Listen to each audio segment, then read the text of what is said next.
প্রত্যেকটা মানুষের জীবন হলো দুই প্রকার।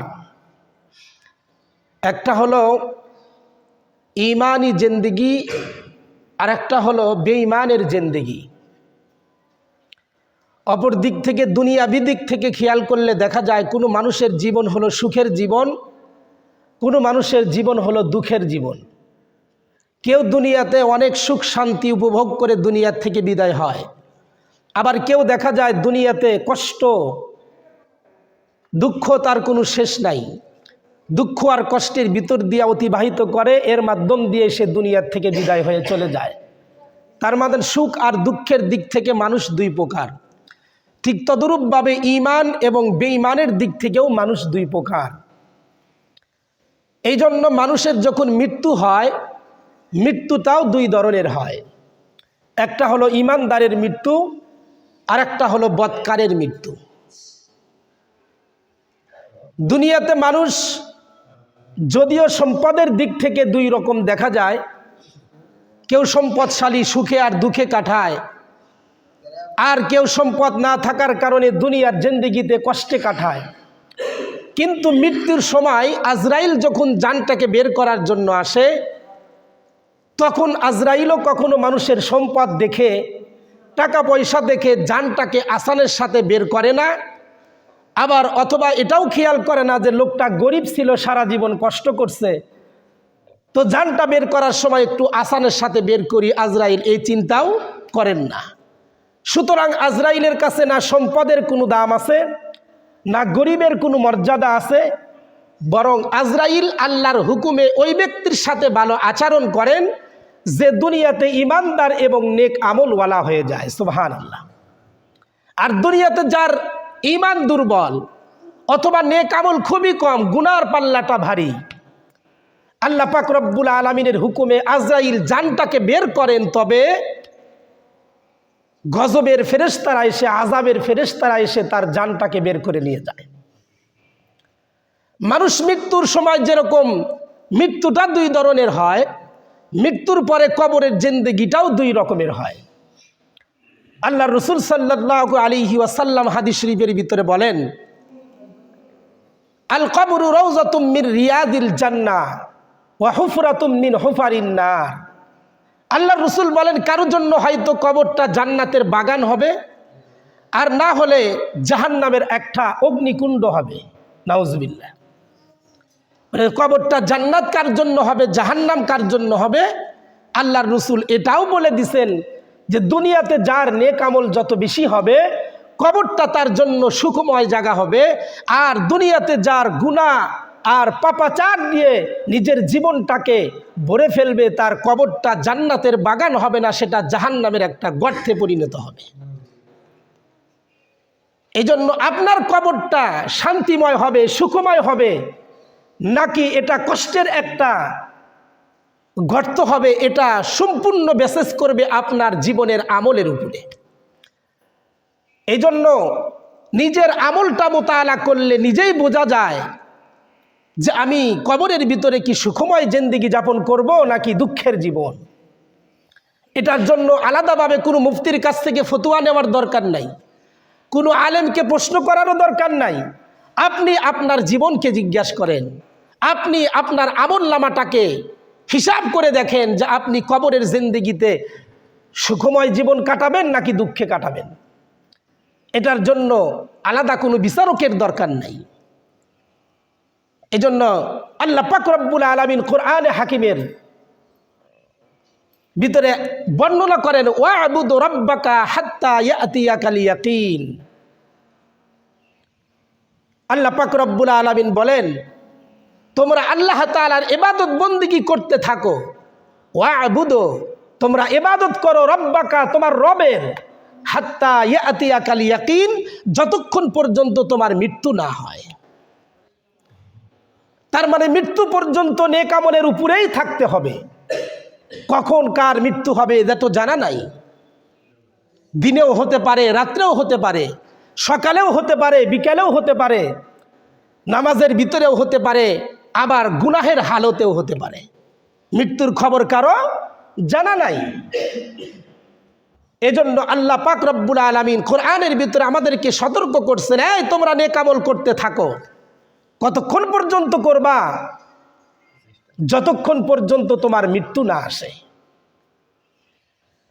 এই জন্য কোরআনে হাকিমের সূরা মারিয়াম, এই সূরার ভিতরে হযরতে ঈসা আলাইহিস সালাম যখন জন্মগ্রহণ করছেন, পৃথিবীতে মায়ের কোল থেকে ছোট্ট ছোট্ট 3টা বাচ্চা আল্লাহর হুকুমে কথা বলছে, সুবহানাল্লাহ। তার ভিতরে একজন হলো নবী, তিনি হলেন পয়গম্বর ঈসা। ঈসা আলাইহিস সালাম মায়ের কোলের ভিতর থেকে কথা বলেন। সর্বপ্রথম কথা হলো ওয়াসসালামু আলাইয়া ইয়াউমা বুলিদতু ওয়া ইয়াউমা আমুতু ওয়া ইয়াউমা উবআসু হাইয়া। পয়গম্বর ঈসা আলাইহিস সালাম বলেন, আল্লাহ জন্মের সময় তুমি আমাকে যেরকম সুখ দিয়েছো, মৃত্যুর সময় তুমি আমাকে সুখের মৃত্যু দিও। সুবহান। পয়গম্বর ঈসা জন্মের পরেই মৃত্যুর দোয়া করেন।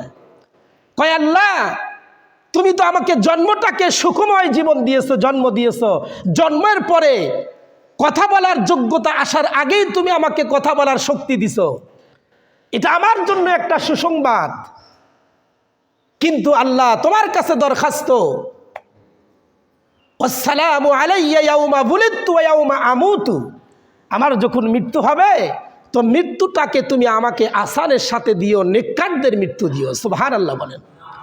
আচ্ছা, নবী যদি আল্লাহর কাছে এই দোয়া করে যে আল্লাহ মৃত্যুর সময় তুমি আমাকে শান্তির মৃত্যু দিও, তার মানে বোঝা যায় মৃত্যুটা অবশ্যই একটা কঠিন ভয়াবহ জিনিস।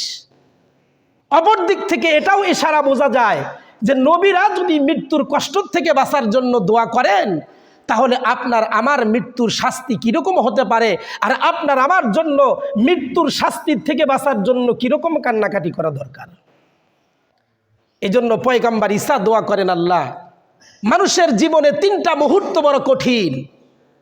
একটা হলো জন্মের সময়, আর একটা হলো মৃত্যুর সময়, আর একটা হলো ওয়ায়াউমা উবআসু হাইয়া, হাসরের ময়দানের সময়। এই 3টা সময় মানুষের বড় ভয়াবহ সময়। এজন্য আল্লাহ তুমি আমাকে যেমন জন্মের সময় সুখময় জন্ম দিছো, মৃত্যুটাও তুমি আমাকে শান্তির সাথে দিও, আর আমার হাসরটা তুমি নেককারদের সাথে দিও। সুবহানাল্লাহ জোরে বলেন। হাসরটাও তুমি আমাকে ভালো অবস্থায় দিও। দোয়া করতেছেন পয়গম্বর ঈসা আলাইহিস সালাম জন্মের পরেই মায়ের কোলের ভিতরে উঠে। জন্মের থেকেই মৃত্যুর দোয়া। এখান থেকে বোঝা যায় মৃত্যু অনেক বড় ভয়ানক জিনিস। হযরতে ইদ্রিস আলাইহিস সালামের সাথে আজরাইলের একটা বন্ধুত্ব ছিল। তো আজরাইল আলাইহিস সালাম ইদ্রিস পয়গম্বরের সাথে বন্ধুত্ব করতে গিয়ে একসময় ইদ্রিস পয়গম্বর বলে, কয় আপনি তো আমার দোস্ত, আপনার সাথে আমার একটা সুসম্পর্ক। দুনিয়াতে বিচারকের সাথে যদি কারো সুসম্পর্ক থাকে আর তার বিচার যদি বিচারকের কাছে যায় তো বিচারটা হালকা হয়। তাহলে আজরাইলের সাথে বন্ধুত্ব হলে জান কবজ করার সময়, বের করার সময় শাস্তিটা, কষ্টটা একটু কম হওয়ারই কথা। ইদ্রিস পয়গম্বর বলে, তুমি তো আমার দোস্ত, তা তুমি যদি আমার সাথে বন্ধুত্ব করতে চাও, এটাকে যদি অটুট রাখতে চাও, তাহলে তুমি আমার জানটাকে একবার বের করে দেখাও। আমি দেখতে চাই মৃত্যু যন্ত্রণাটা কত ভয়ানক। আজরাইল আলাইহিস সালাম বলে, এটা তো কঠিন সমস্যায় পড়ে গেলাম, আল্লাহর হুকুম ছাড়া তো আমি কারো জান বের করতে পারি না। বলে তাহলে আল্লাহর কাছ থেকে অনুমতি নিয়ে আসো। আল্লাহ তাআলা অনুমতি দিয়েছেন। আজরাইল আলাইহিস সালাম ইদ্রিস নবীর জানটাকে বের করছেন, আবার ভিতরে দিয়ে দিয়েছেন। পয়গম্বর ইদ্রিস আলাইহিস সালাম, লম্বা একটা কাহিনী, শুধু এখান থেকে একটা কথা বলবো। ইদ্রিস পয়গম্বর বলে, তুমি দোস্ত হয়া দোস্তর জানটাকে বের করছো, কেমন করে বের করছো? কয় খুব আসানের সাথে, যেন কষ্ট না হয় আপনার, আপনি আমার বন্ধু, তো বন্ধুকে কষ্ট দিতে চাই নাই। ইদ্রিস পয়গম্বর বলে, তুমি দোস্ত হয়া দোস্তর জানটাকে বের করছো, কষ্ট দেও নাই, কিন্তু আমার মনে হয়েছে একটা তাজা বকরিকে গাছের সাথে লটকায়া তার চামড়া 3 টান দিয়া একবার পুরা শরীর থেকে বের করলে যেরকম কষ্ট হয়, আমার ওই রকম কষ্ট হয়েছে। নাউজুবিল্লাহ।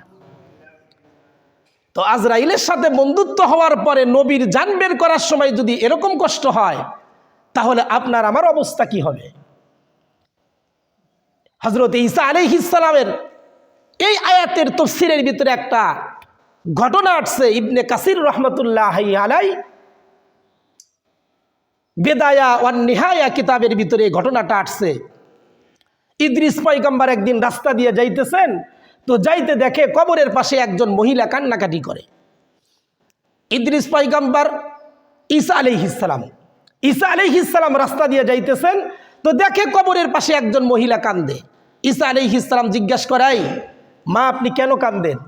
কয়, কিছুদিন পূর্বে আমার কলিজার টুকরা একটা কন্যা সন্তান ছিল, যাকে আমি নিয়ে একসঙ্গে ঘুমাইতাম, একসঙ্গে খানা খাইতাম, ওরে আমি কোথাও রাত্রি যাপন করতাম না, ও আমারে ছাড়া থাকতে পারতো না, আমি ওরে ছাড়া থাকতে পারতাম না, বড় আদরের কন্যা আমার, আজ থেকে কিছুদিন আগে ইন্তেকাল করছে, এই কবরেই তাকে দাফন করা হয়েছে। বলে এই জন্য কান্নাকাটি করতেছেন? বলে হ্যাঁ। কয় আপনি কে? বলে আমি পয়গম্বর ঈসা। কয় আপনি আসছেন, তাহলে ভালোই হয়েছে। আপনি একটা কাজ করেন, আপনার একটা মুজিজা আছে, আপনি যদি চান তাহলে মৃত জিনিসকে জিন্দা করতে পারেন, তাহলে আপনি আমার এই কলিজার টুকরা কন্যা সন্তানটাকে কবরের ভিতরে জিন্দা করে একটাবার দেখাইয়া দেন, তাহলে আমি আর কান্নাকাটি করব না। ঈসা আলাইহিস সালাম বলেন, ওয়াদা ঠিক আছে, তো আমি যদি একবার জিন্দা করি আর কান্নাকাটি করবেন না তো? বলে না। পয়গম্বর ঈসা আলাইহিস সালাম বলেন, কুম বিইজনিল্লাহ ইয়া ফুলান, কে আসো কবরের ভিতরে, আল্লাহর হুকুমে দাঁড়ায়া যাও। মহিলা কবরের ভিতর থেকে দাঁড়ায় গেছে। সুবহানাল্লাহ বলেন। যুবতী মহিলা কবরের ভিতর থেকে দাঁড়ায় গেছেন। এর মা ওয়াদা করছে কন্যা সন্তানের চেহারাটা দেখার পরে আর কাঁদবে না, কিন্তু কান্নার স্পিরিট আরো বেড়ে গেছে। ঈসা পয়গম্বর ডাক দা বলেন, তুমি তো ওয়াদা দিছো তোমার কন্যা সন্তানের চেহারা দেখলে তুমি কাঁদবা না, কিন্তু এখন আরো বেশি করে কান্দো, কারণটা কি? কয় আমি তো কান্না বন্ধ করতেই চাইছিলাম, কিন্তু আমার কন্যার মাথার দিকে তাকায় আমার কান্নাটা ধরে রাখতে পারি নাই। বলে তোমার কন্যার মাথার ভিতরে তুমি এমন কি দেখলা? ভাই 8 থেকে 10-12 দিন আগে আমার কলিজার টুকরা কন্যা সন্তানটা ইন্তেকাল করছে, তার মাথার চুলগুলো ছিল কালো কুচকুচা, কিন্তু মাত্র 10-12 দিন পরে কবর থেকে যখন উঠে আসলো, আমি দেখলাম ওর মাথার চুলগুলো সাদা। এটা দেখে আমি কাঁদতেছি। মাত্র 10-12 দিনের ব্যবধানে কেমন করে আমার কন্যা সন্তানের মাথার চুলগুলো সাদা হয়ে গেল? এবার কন্যাকে জিজ্ঞাসা করে, মা গো, তোমার মাথার চুল কেমন করে সাদা হয়ে গেল? মহিলাটা ডাক দিয়ে বলে, আমি তো একবার মৃত্যুবরণ করছি, তুমি আমার কবরের পাশে ইসালে সওয়াব করতেছিলা, এটাই তো ভালো ছিল। তুমি আমার জন্য দোয়া করতেছিলা, এটাই তো ভালো ছিল, কিন্তু আমার চেহারাটা দেখার জন্য নবীকে তুমি কেন বললা কবর থেকে জাগ্রত করার জন্য? আমি একবার মৃত্যুবরণ করছি মা, ওই মৃত্যুর যে আস্বাদন, মৃত্যুর যে একটা শাস্তি, এটাই আমি এখনো পর্যন্ত ভুলতে পারি নাই। এমন কষ্ট হয়েছে যেটা কবরের ভিতর থেকে আমি এখনো উপভোগ করতেছি। কিন্তু ঈসা নবী যেহেতু আমাকে আবার কবর থেকে জাগ্রত করছে, তাহলে নিশ্চিত আমার আবার মৃত্যু হবে। প্রথমবারের মৃত্যু যন্ত্রণায় সহ্য করতে পারি না মা, আবার মৃত্যুর কষ্টটা যে হবে এটার চিন্তা আর পেরেশান নিয়ে কবরের ভিতর থেকে যখন উঠতেছিলাম, ওই পেরেশানে এই সময়ের ভিতরে আমার মাথার চুলগুলো পেকে সাদা হয়ে গেছে। আল্লাহু আকবার বলেন। তার মানে মৃত্যু যন্ত্রণা কত কঠিন, যে কবর ভিতর থেকে উঠতে উঠতেই এই টেনশনে তার মাথার চুল পেকে সাদা হয়ে গেছে। তার মানে হয়তো বলতে পারেন, হুজুর আমাদের মাথার চুল কি টেনশনে পাকে? হ্যাঁ, তাফসীরের কিতাবের ভিতরে আল্লাহর পয়গম্বর বলেন, মানুষের মাথার চুল, মুখের দাড়ি, এটা টেনশনে পাকে। যেমন আমার নবীর মাথার কয়েকটা চুল সাদা ছিল, আল্লাহর নবীকে জিজ্ঞাসা করা হয়েছে আপনার মাথার চুল কেন পাকলো? আল্লাহর নবী বলে, সূরা হাদীদ যখন নাজিল হয়েছে, এই সূরা হাদীদের তাফসীর আর তরজমা বুঝতে গিয়ে আমার মাথার চুল পেকে গেছে। কারণ এই সূরার ভিতরে আল্লাহ তাআলা হাসর আর মিজানের বড় ভয়াবহতার কথা আলোচনা করছেন। হাসরের মাঠের চিন্তার পেরেশান, এটা আমারে বুড়া বানায়া দিছে। এই জন্য মৃত্যু যন্ত্রণাটা এত কঠিন বাবা। এই যন্ত্রণার থেকে যদি আপনি বাঁচতে চান, তাহলে আল্লাহ তাআলা বলেন ওয়াবুদু রাব্বাকা হাত্তা ইয়াতিয়াকাল ইয়াকিন, মৃত্যু পর্যন্ত নেক আমলের ভিতরে থাকতে হবে, তাহলেই মৃত্যুটাকে আসান হবার সম্ভাবনা আছে। সুবহানাল্লাহ বলেন। এই জন্য শুধু রমজান মাসে নামাজ আর রমজানের পরে নাই, এরকম করলে বুঝি মৃত্যু যন্ত্রণা কম হবে নাকি বলেন? রমজান মাসে মসজিদে মসজিদে ধরে না এত মুসল্লি, আর শুক্রবার আসলে মসজিদে মুসল্লি আটে না, কিন্তু শুক্রবার আর রমজান সারা মসজিদে এক কাতার মুসল্লি হয় না। এরকম নামাজি যদি আমরা হই, তাহলে আমাদের মৃত্যু যন্ত্রণাটা বড় আসানের সাথে হবে নাকি বলেন? না আরো কঠিন হবে? এই জন্য আল্লাহ তাআলা বলেন আমল যেটা ধরছো এটাকে মৃত্যু পর্যন্ত ধরে রাখো। রমজান মাসে নামাজ পড়লাম 5 ওয়াক্ত, রমজানের বাহিরে কোনো খবর নাই, একদিক থেকে খেয়াল করলে দেখা যায় রমজান মাসের ইবাদতও কবুল হয় নাই। কেন? কারণ আল্লাহর রাসূল বলেন আগের ইবাদতটা যদি কবুল হয় তাহলে পরের ইবাদত করার তৌফিক হয়, আগের ইবাদতটা যদি কবুল হয় পরের ইবাদতটা করতে মন চায়। তাহলে রমজান মাসের ইবাদত যদি আমাদের কবুল হইতো, রমজানের পরেও তো ইবাদত করার আগ্রহ আমাদের ভিতরে থাকতো এবং তৌফিক হইতো। কথা বলেন ঠিক কিনা? তার মানে বোঝা যায় রমজান মাসে আমরা যা ইবাদত করছি এটা লোক দেখানো ইবাদত, আল্লাহকে খুশি করার জন্য করি নাই। তো যদি আল্লাহকে খুশি করার জন্য ইবাদত করতে থাকতাম, তাহলে লাগাতার একটা মাস যেই ব্যক্তি মসজিদে যাতায়াত করছে ওই ব্যক্তি কখনো মসজিদকে আর ভুলতে পারতো না। কথা বলেন ঠিক কিনা?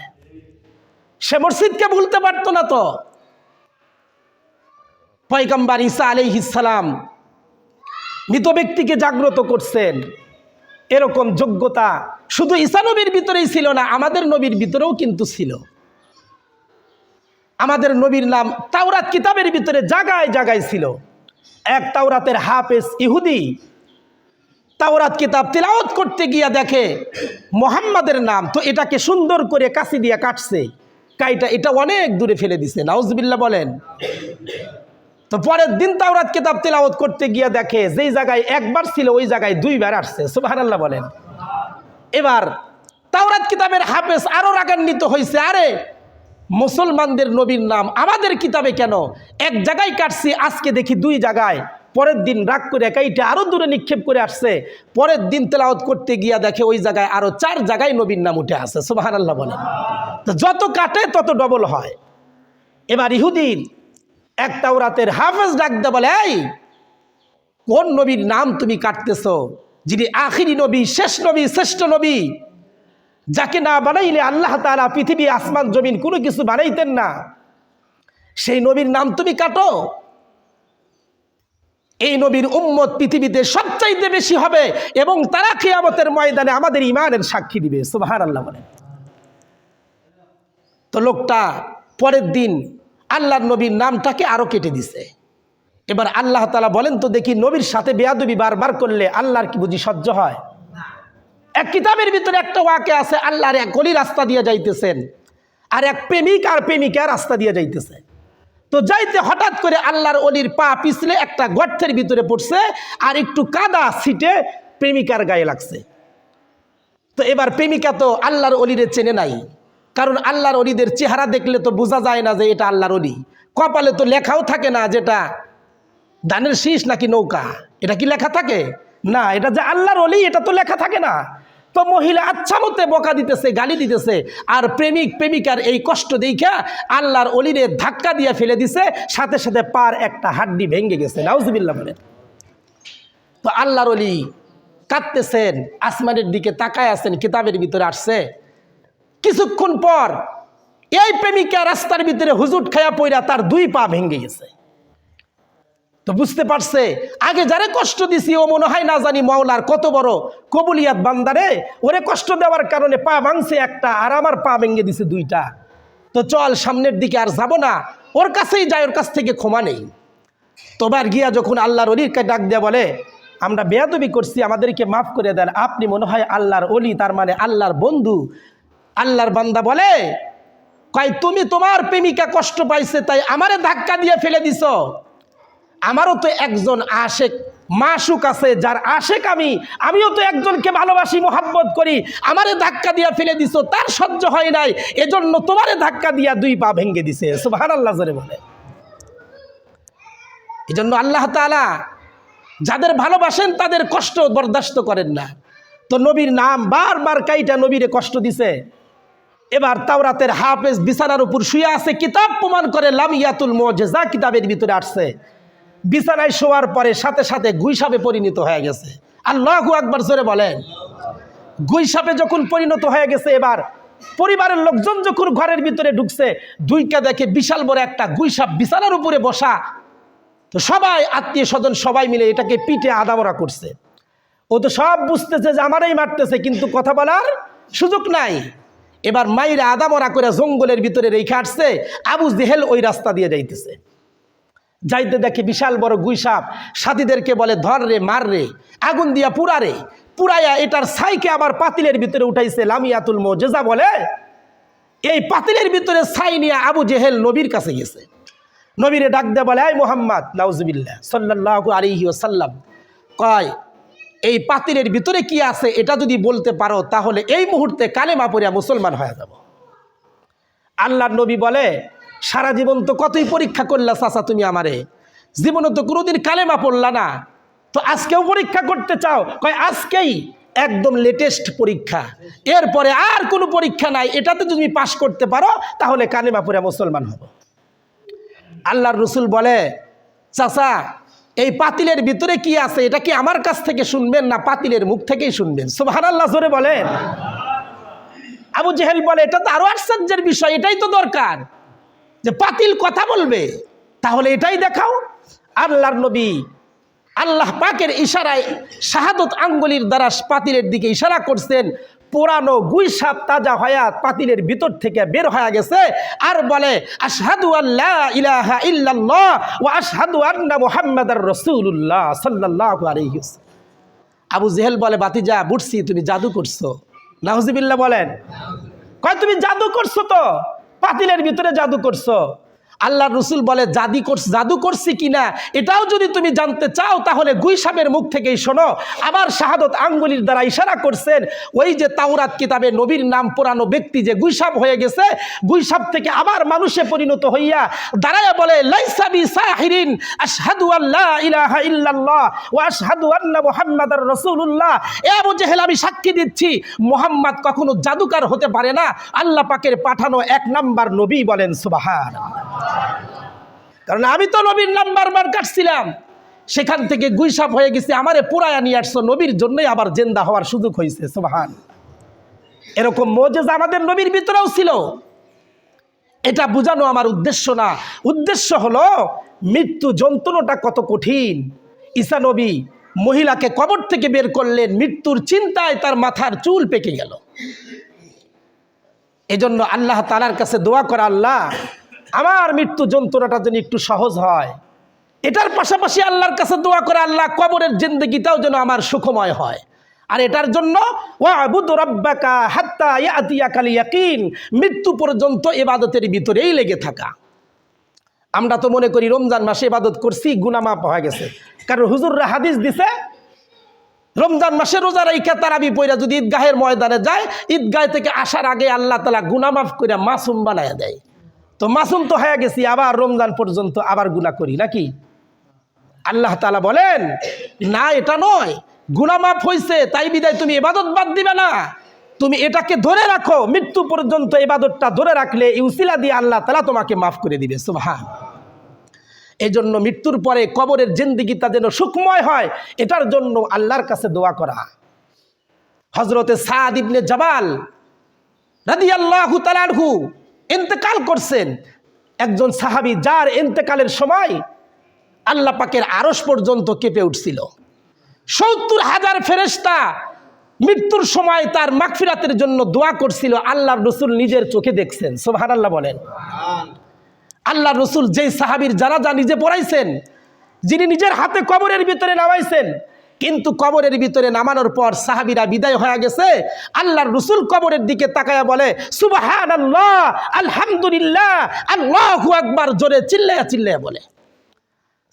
সাহাবীরা বলে, ইয়া রাসূলুল্লাহ, সাদের কবরের দিকে তাকায় আপনি এত জোরে জোরে তাসবিহ পড়লেন কেন? কয় যেই সাদের মৃত্যু যন্ত্রণায় আরো সে আদিম পর্যন্ত কাঁপছে, যেই সাদের মৃত্যুর সময় ৭০,০০০ ফেরেশতারা মাগফিরাতের দোয়া করছে, যেই সাদের জানাজায় ৭০,০০০ ফেরেশতারাও শামিল হয়েছে, সুবহানাল্লাহ বলেন। কিন্তু এই সাদকে যখন কবরের ভিতরে রাখা হয়েছে তখন কবরের মাটি দুই পাশ থেকে চাপ দেওয়া শুরু করছে। এটা দেখে আমার সন্তান সাদ কবরের ভিতরে সে ছুটাছুটি করতেছে, এটা আমি দেখতে পারছি। আর আমি যখন জোরে জোরে চিল্লাইয়া সুবহানাল্লাহ আলহামদুলিল্লাহ আল্লাহু আকবার তাসবিহ গাইছি, আল্লাহ তাআলা আমার তাসবির আওয়াজে সাদের কবরের আযাব বন্ধ করে দিছে, সুবহানাল্লাহ। এখন চিন্তা করে দেখেন, নবীর সাহাবী যে দুনিয়াতেই জান্নাতের সার্টিফিকেট পেয়ে গেছে, তাদের কবরেও যদি এরকম ভয়াবহ শাস্তির সম্মুখীন হতে হয়, আপনি কয় নম্বরের সাহাবী হইছেন যে রমজান মাসে ইবাদত করার পরে সারা বছরের ইবাদতকে আপনি বিরত দিয়ে দিলেন? আপনি মনে করলেন আমার জীবনের গুনাহ মাফ, আর ইবাদতের দরকার নাই। আপনার মৃত্যুটা কেমন হবে আর কবরের জিন্দেগিটা আপনার কেমন সুখময় হবে আপনি চিন্তা করে দেখেন। কারণ সাহাবীর জিন্দেগির কবর যদি এরকম হয়, এজন্য আল্লাহর কাছে দোয়া করে, আল্লাহ আমার মৃত্যু যন্ত্রণাটা যেন সহজ হয় আর মৃত্যুর পরে কবরটাও যেন সুখময় হয়। এজন্য মাঝে মাঝে আল্লাহর কাছে দোয়া করে, আল্লাহ আমার জানাজাটা যেন নেককার মানুষের দ্বারা হয়, সুবহানাল্লাহ বলে। নেককার মানুষের জানাজা পাওয়া এটাও একটা ভাগ্যের ব্যাপার, এটাও একটা ভাগ্যের ব্যাপার। অদস্ত মেরে মোহতারাম, দুনিয়াতে চিরদিন থাকার জন্য আসি নাই। এক বাদশার দরবারে একটা যুবক বারবার যাইতো, আর বাদশার বাড়িতে একটা যুবতী ছিল। এই যুবতীকে দেখে তার ভালো লাগতো, এজন্য প্রত্যেক দিন বাদশার বাড়ির সামনে দিয়া যাইতো আসতো, আর ওর সাথে চিঠির মাধ্যমে কথার আদান প্রদান হইতো। তো একদিন সকালবেলা যাইতে দেখে বাড়িতে কান্নার রোল পড়ে গেছে। জিজ্ঞাসা করে, এই রাজার বাড়িতে কান্নাকাটি কেন? কয়, ওই যে তুমি প্রত্যেক দিন জানালা দিয়া যেই সুন্দরীকে দেখো তার মৃত্যু হয়ে গেছে। এবার এই যুবক বাদশার বাড়ির দেওয়ালের সাথে লিখছে, বসনু হাফেজ বতু গুয়াম কে গুলতাজা নমি মানাদ আগার মানাদ সবে মানাদ সবে দেগার নমি মানাদ। বসনু হাফেজ বতু গুয়াম কে গুলতাজা নমি মানাদ আগার মানাদ সবে মানাদ সবে দেগার নমি মানাদ হিজাবে নরু সাদার নমি শৌহর নমি মানাদ আগার মানাদ সবে দেগার নমি মানাদ। এবার সে দেওয়ালের সাথে লেখে, তাই কাগজের ফুল যেরকম, গাছের ফুল যেরকম গাছের সাথেই সুন্দর দেখা যায়, গাছ থেকে ফুল উত্তোলন করলে বেশি সময় টেকে না, তার সুঘ্রাণ বেশি সময় থাকে না। বাসর রাত্রের স্ত্রী নববধূর ঘন্টা যতক্ষণ থাকে তার লজ্জা ততক্ষণ থাকে, ঘন্টা যখন সরাইয়া দেয় তার লজ্জা ধীরে ধীরের জন্য হারিয়ে যায়। বসনু হাফেজ ডাক দেয়া বলে, সুন্দরীর প্রেমে পড়ছিলাম, এই সুন্দরী তো দুনিয়াতে চিরজীবন থাকার জন্য আসে নাই। সুতরাং আমি আর আপনি একদিন দুনিয়ার থেকে চলে যাব, চিরদিন দুনিয়াতে থাকবো না। তবে আল্লাহর কাছে দোয়া করে, আল্লাহ আমার জিন্দেগিটা যেন নেককারদের মতো হয়, মৃত্যুটা যেন কালেমার সাথে হয়, আর আমার জানাজার নামাজটাও যেন নেককার মানুষের দ্বারা হয়, আর কবরের জিন্দেগি যেন সুখময় হয়। আমিন বলেন। আল্লাহর কাছে দোয়া করা। এই জন্য আমরা তো মনে করি আমার সন্তান যদি জানাজা পড়াইয়া দেয়, না জানি আমার কবরের আযাব মাফ হয়ে যায়। হ্যাঁ, আপনার সন্তান জানাজা পড়াইলে আপনার লাভ হবে ওই সময় যখন আপনার সন্তান দিনদার হবে। সারা জিন্দেগি আপনার সন্তান নামাজের ধারের কাছে আসে না, মুখের ভিতরে দাড়ি নাই, হয়তো ছোটকালে মাদ্রাসায় দিছিলেন, কোরআনটা একটু পড়তে শিখছে, তার দ্বারা আপনি জানাজা পড়াইলেন, কোনো লাভ হবে না। এই জন্য দিনদার মানুষের দ্বারা জানাজার নামাজ পড়ানো, এটাও আল্লাহ পাকের একটা তৌফিক। ইব্রাহিম বিন আদহাম রহমতুল্লাহি আলাই, তিনি বলখের বাদশা ছিলেন। একটা কথা বলে শেষ করে দিব, রাস্তা দিয়ে যাইতেছেন, তো যাইতে দেখে এরকম একটা মসজিদ, মসজিদের পাশে একজন কাঠুরিয়া শীতের মৌসুমে পানি গরম করতেছে, আর গরম পানির দ্বারা মুসল্লিরা ওযু করতেছে। সুবহানাল্লাহ বলেন। বলে মানুষের খেদমত করতেছে, নামাজিদের খেদমত করতেছে। ইব্রাহিম বিন আদম বলে, তুমি যে এটা করতেছো এর বিনিময়ে তুমি কি নাও?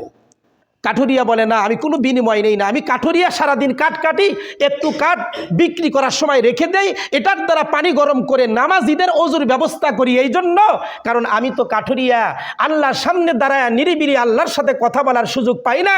তবে যারা নামাজি ওরা তো আল্লাহর সাথে কথা বলার সুযোগ পায়, কমাস কম ওদের ওযুর পানির যদি ব্যবস্থা করতে পারি, তাহলে ওদের উসিলায় মৃত্যুর পরে আমিও আল্লাহর সান্নিধ্য লাভ করতে পারবো। সুবহানাল্লাহ। ইব্রাহিম বিন আদম বলে, তুমি তো বড় নেককার মানুষ, তাহলে তুমি কি চাও আমি তোমার জন্য দোয়া করব, তুমি যা চাইবা তোমাকে তাই দিব। সুবহানাল্লাহ বলেন।